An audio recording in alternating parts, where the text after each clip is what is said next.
Dáil have been in charge of the Department of Health since March 2011. We've come out of the austerity years and we're now hopefully in a position to bring our health system forward.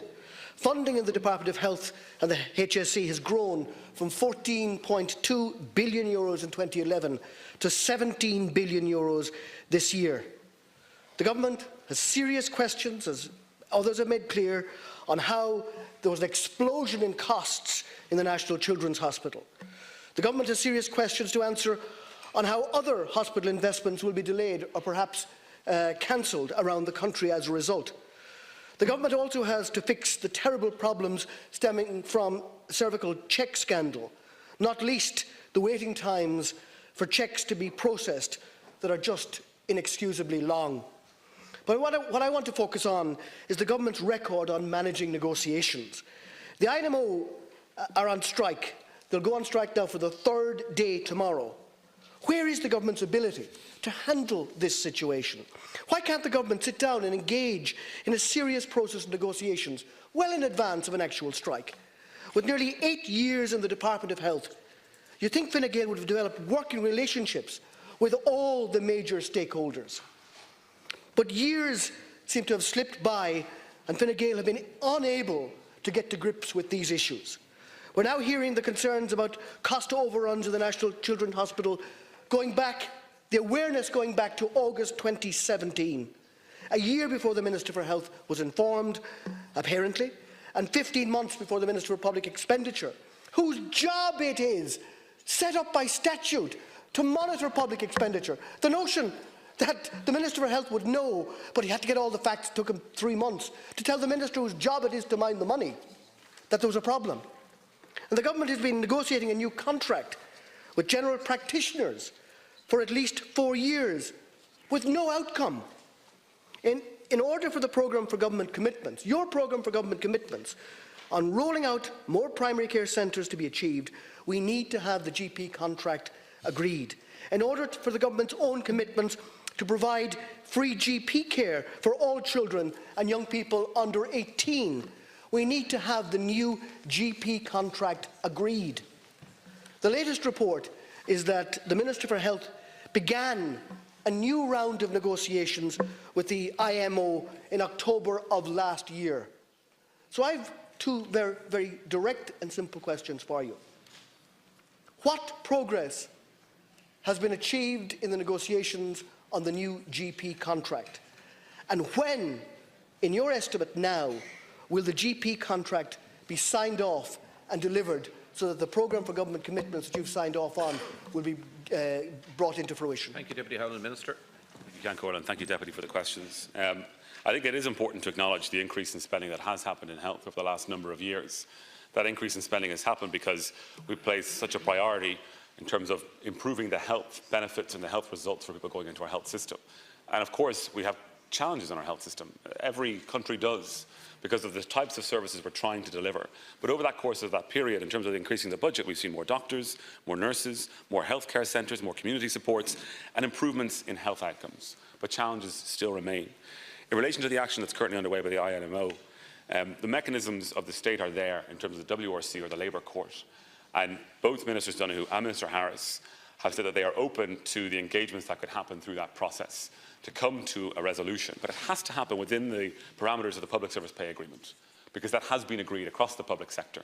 And that is what we are working to in terms of getting our public sector workers back to a position as to where they were before the crisis happened, in terms of their pay and in terms of their benefits. And that's a very important negotiation that has been agreed, and we want to continue with that, and we have to continue with that. And so we have a responsibility here, beyond the nurses, to the nurses, of course the nurses, but beyond the nurses, to all public sector workers and to the wider economy in terms of the public finances. In relation to the GPs themselves, a very important engagement between the state and the IMO did resume in October, as you said, and there were intensive engagements at that time, particularly in the weeks leading up to Christmas, and some progress was made. There are outstanding issues. We need to make sure that as we're benefiting patients, we're also providing value for money for the taxpayer. The state's negotiating team is keen to bring a renewed focus to the engagement with the IMO in the coming weeks in an effort to bring matters to a conclusion, and we believe we can bring matters to a conclusion because it's so important in terms of what we want to deliver through GPs, and in being able to deliver that through GPs and doing it in a cost-effective way, not just for the taxpayer, but actually in a way that doesn't add a financial burden to the individual, the family or the parent who wants to bring their child into a GP. It also then finds money savings in other parts of our healthcare sector because we're doing it with GPs. We recognise the important role they play in our communities up and down the country.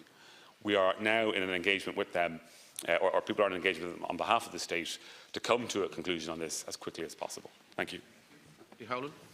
What's the point in vastly increasing the health budget if you are so spendthrift that you have no control over the costs escalating? €500 million can go without being noticed. It seems to me that industrial relations and Fine Gael don't seem to work well together.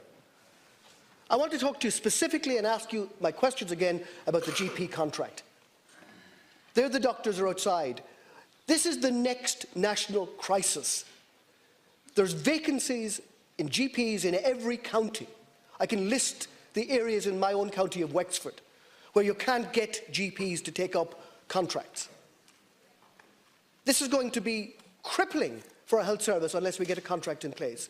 And 4 years of negotiations should bear fruit, not the generalisms that you provided to the House today. So I'm going to repeat my question. When do you expect a concrete result from the ongoing negotiations on a new GP contract? And when will you be in a position to deliver on your programme for government commitments in relation to rolling out GP services? Minister. Thank you, Ceann, and thank you, Deputy, for your follow-on question. I mean, to categorise the additional costs that are going to be spent on the Children's Hospital as money just disappearing without notice is completely incorrect. This is money that is going into a state-of-the-art children's hospital that will stand for more than 100 years, that will provide services and emergency care and supports for family and children up and down the country. Up and down the country. The spend wasn't known by the Minister, or the overrun on spend in 2017. It's incorrect to say that, Deputy. So please, as we address these very serious issues that people are very angry about, and we are too, that we get to the actual facts of the matter.